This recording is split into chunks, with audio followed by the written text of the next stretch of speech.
obviously they did very well. They got all the way through to the grand finals. TI2, they got top 8, I believe it was. I think they got, what was it? 5th, 6th place, I believe.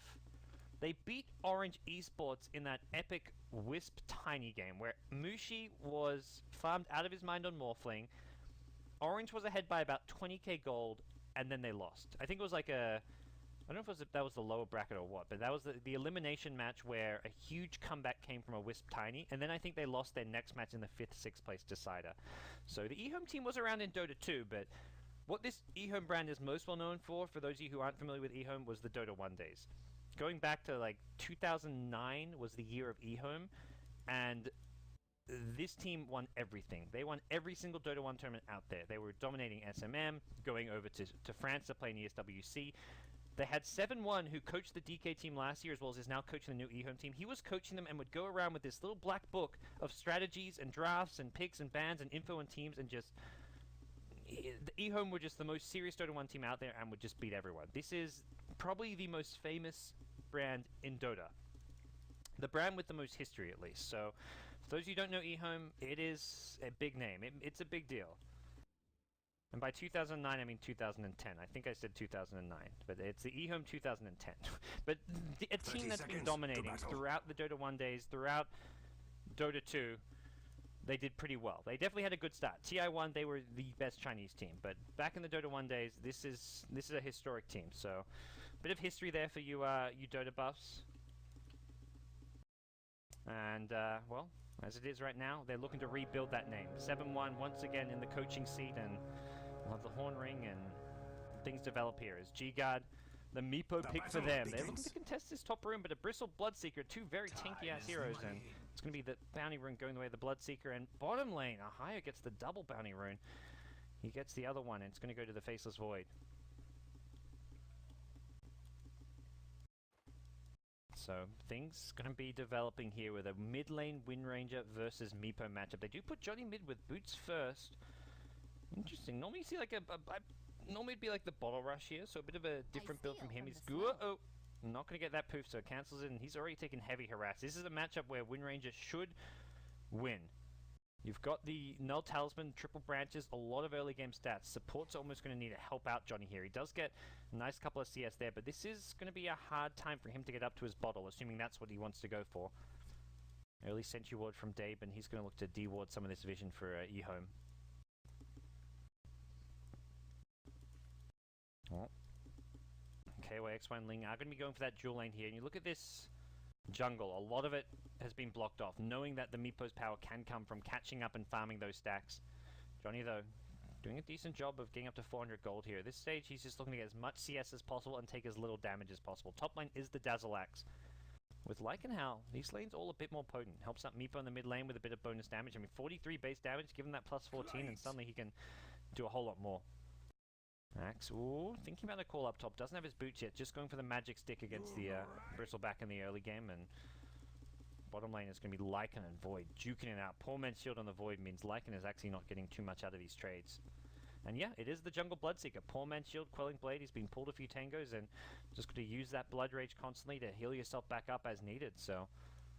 I've not seen the... well, have seen the jungle Bloodseeker once by Vici Gaming's FY. And it did not go too well that game, so we'll see if it's any different this time around. I feel like the Lycan is going to struggle against the Rupture as mentioned, so that's part of the reason why this Bloodseeker pick is pretty potent. Nice little move by Inflame. Stops farming this camp to stack it as well as get the rune at top. So he's going to get himself a bounty rune, which is the second bounty rune for him in this game, and... well, we'll see. For top lane, AA Bristleback against the Dazzle Axe, and I feel like this is a tough lane for the AA Bristleback. AA has to be very careful. We'll see Axe actually pull the creep wave away and decide against it. Doesn't have boots yet. That's going to be the time. When Axe gets his boots, you have to play fairly cautiously. Fang at middle lane, one ensnare. There's one poof here as well. Doesn't quite have the damage to solo kill Mushi. Wants to kind of chip him down. If Mushi gets down to like 400 HP, then a double ensnare, double poof can kill him off. And that's where just casually harassing Mushi like once or twice every now and then is really going to pay off. Because he needs to constantly be full HP, otherwise he dies to Meepo. Meepo's killing potential, especially at level 4, and even more so at level 5 when he starts leveling up this poof, is tricky to deal with. All it's going to take is one support rotation as well. Avenge stun, a dazzle with Meepo. Fantastic as well. Haven't even mentioned that. The Shadow Wave onto multiple Meepos when you get an ensnare off. Very strong. And the fact Dave actually de-warded this camp here. I think, you know, you want to have your Dazzle up top with the axe, but if he could go mid for a quick gank on Mushi, you hit an ensnare, double poof with the Shadow Wave, that's a kill. That's your first blood. You get Meepo first blood, you're in a fantastic position. But right now, things going pretty safe and slow, but top lane, uh-oh, WWK in trouble. Gonna go for the TP out. I don't know if this is gonna work. He's getting a lot of spins. The Grave! Oh, Dave now gonna TP out. First blood gonna be going to play the Bloodseeker. Maybe Axe just need to fight and hope for a spin. He even had a call. Surprised he didn't wait around for the call. There was a Grave to back him up. That was a... It feels like a moment of miscommunication almost. Johnny, gotta be careful. Power shot up, and if this hits... Uh-oh. Okay. 87 HP. He went through the other Meepo and went through some creeps, so that didn't get the full damage on it. But Mushi keeping this Meepo out of the lane, and... Well, Meepo number one gonna go back. Even has the bottle charges, but decides he wants to... play it safe, can always poof back in, and the stacks haven't begun just yet. Okay, they'll see it spawned and realize that was just a sentry blocking it, so it is back up here. High with haste, he's getting so much out of this off lane. He's level 4, about to hit level 5 against a dual lane as a solo hero. He's getting more than the Axe is, and he's solo. Axe has the support. This is where I feel you could leave the Axe, maybe get in some solo XP, and Dazzle needs to be ganking. The mid lane needs to be stacking some pull camps. And oh, by the way, he's going to get scouted up by a Hayo, who's going to go in.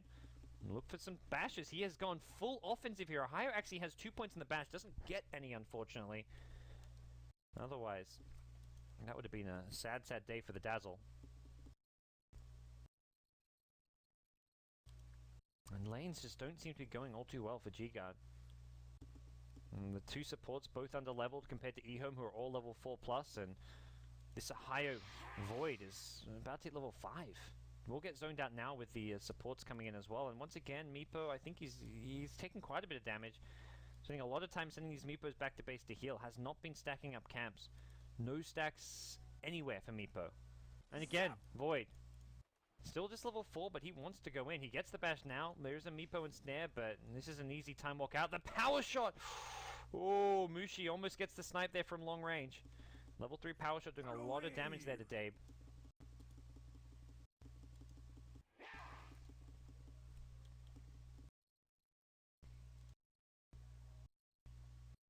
Johnny now going to fall back to at least to start doing some stacks. Generally, this is what you want to do. Have one Meepo mid, have the other stacking, and if a kill opportunity presents itself, you can always poof this Meepo in between stacks. Higher now, still just level 4. I feel like he's given up a bit on this bottom lane getting XP, and it's because, well, guess what? Here comes Bloodseeker. Ling, no TP out, can't really run from the Rupture. He's as good as dead. Higher going to get the kill, and there we go. Level 5 even gets another point in the time lock, prioritizing that over the time walk. He wants damage output now, and he's going to actually use this stack here. Uh-oh. Mid lane. AA and Wind Ranger team up. They bring down the Meepo, and all this is going on. Hayo taking some nice farms and stacks here. He's going to get level 6 in no time at all at this rate. So all lanes, it feels like, going pretty decently for EHOME, who get off to a quick 3-0 lead. It looks like the Axe going to DC from the game, forcing the auto pause now to come into play. This Void is getting very scary considering he's meant to be an offlaner. I mean, I guess he's less farm than all 3 of the core heroes on G-Guard, but he was meant to be sacked. He was... I mean, you got the Bloodseeker farming too. That's the other thing. Essentially, there's 4 Dire heroes getting good farm. AA even has 9 CS. He took over the mid lane for a little bit. He's going to have level 6 in no time at all. All these levels just starting to accumulate. The lowest level hero on this Dire side is level 5. Void's almost halfway level 6. AA almost halfway to level 6. The Radiant supports level 3.5. Level 3 flat. This is really worrisome for G-Guard. They need to get some kills using the Meepo / Axe, I guess. I'm trying to think, like, they need to get some kills to catch up on levels, and who's actually going to set that up? Meepo's one of the heroes who can do so. He's got treads, but this is a stage of the game where Meepo wants to farm stacks. You need space creators, and Axe is the closest thing to being a space creator, but he's kind of can't really go ganking on his own. He needs the supports to be with him. He needs the setup. He doesn't have a Blink Dagger anytime soon, so maybe this is just G-Guard playing ultra safe and defensive until they get the Axe Blink. It seems like maybe the best option for them. Well, Axe is going to reconnect, and looks like both the teams are ready. We'll get things back underway.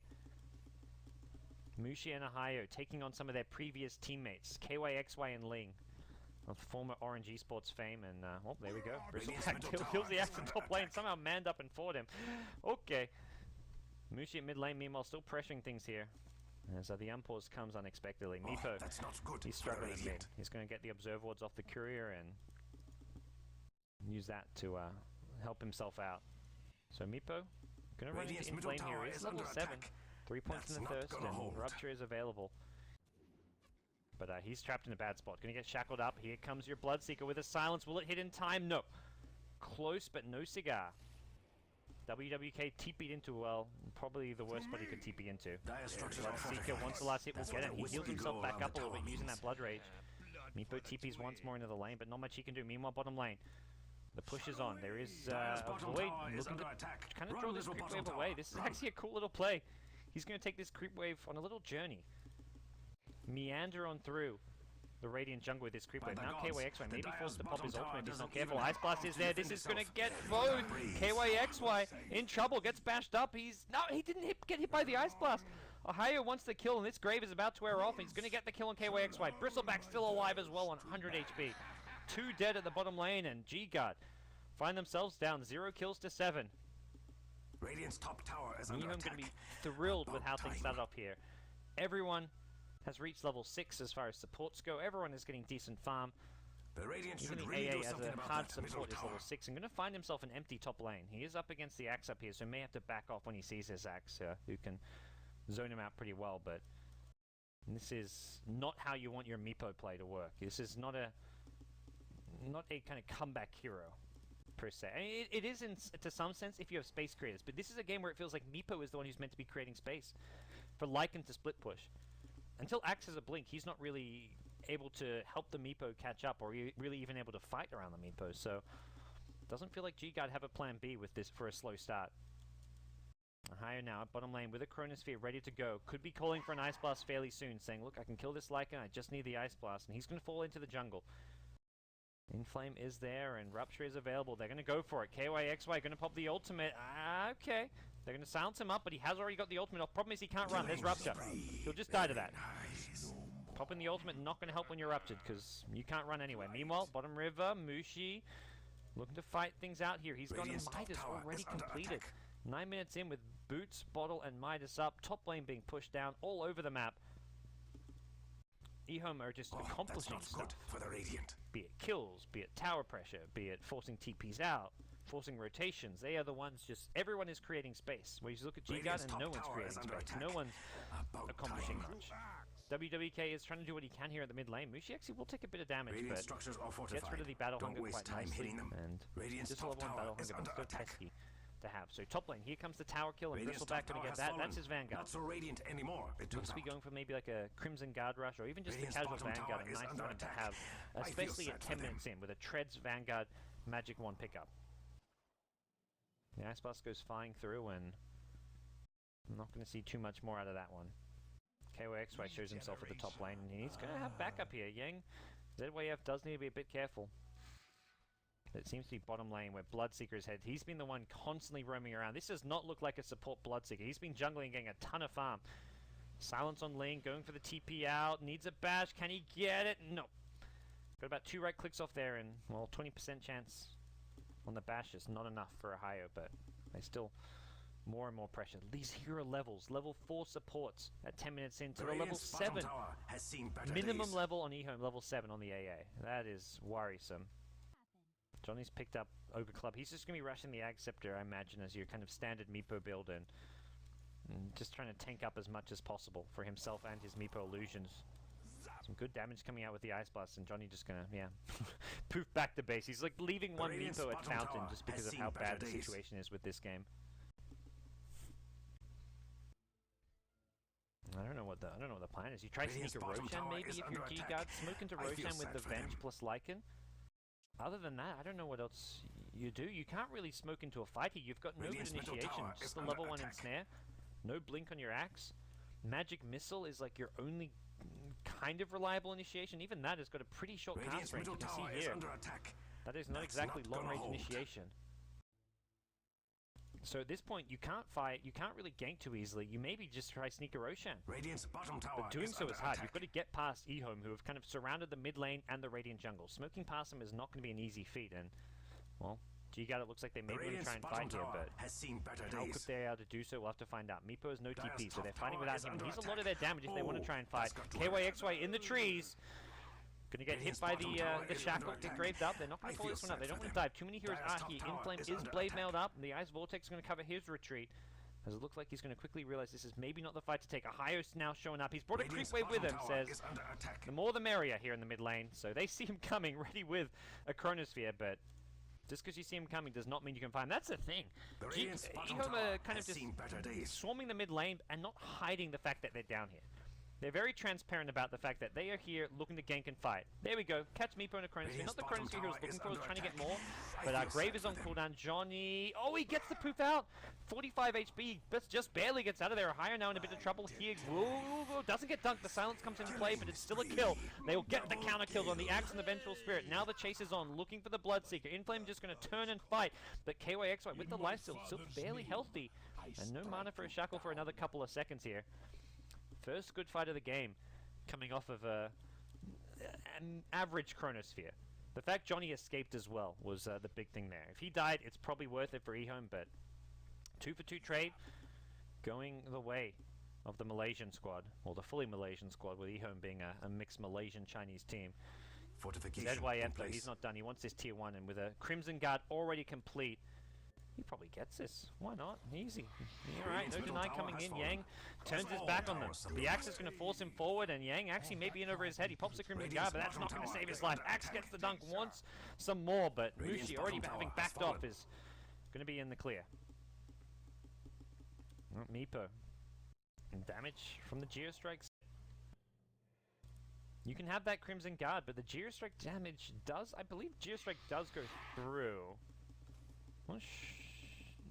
I believe that's actually a... Yeah, the slow goes through Magic Commune. Obviously, that's something that works. I think the actual damage itself is not ignored by Crimson Guard. I'm not sure. Crimson Guard and the Geostrike damage is a weird little mechanic, but you can see there, even with the Crimson Guard on, that Meepo was doing a lot of damage to the Bristleback. And still got the poofs and all. Not to mention the Dazzle Heal Bomb. Dazzle Heal Bomb on Meepo, not something to be underestimated. Suddenly this Meepo is level 11. Almost got his Axe Scepter. And not to mention the Dazzle Heal Bomb. You've got Howl on the Meepos. You've got a lot of firepower. And, well, EHOME going to go into Roshan themselves. I think this is a good move. You want to take Roshan yourself before G-Guard try and sneak it. If they smoke in there with Venge Lycan, there is a very quick and easy Roshan take for G-Guard themselves. But that would have to require EHOME to be unaware and not be scouting it out. So EHOME say, look, we're done messing around. We've kind of threw away a bit of a small portion of our lead. We've shared a little bit of our cake, but we've still got the majority of it, and they're going to look to increase their share here at the bottom lane. Start taking some more objectives. Radiant's bottom tower is under attack. Dire's top tower is under attack. Oh, Mushi now the completed Maelstrom, and he's very fun. Top of the net worth charts. Just slightly ahead of his own teammates, the Bristleback and the Bloodseeker. Inflame, oh my gosh, this jungle Bloodseeker has worked out fantastically. It's good to see, because the first time I saw this from FY, it was unimpressive, got dealt with really well, and this game around it seemed there was a much more clear plan. Pick it to counter the Lycan. As soon as Inflame is ready to start ganking, he ganked top before he was level 6, and then once he hit level 6, he was ganking the Lycan constantly. So, very clear strategy involving the Bloodseeker, which it seemed VG Gaming didn't have when they just decided, oh, we just want to jungle Bloodseeker this game.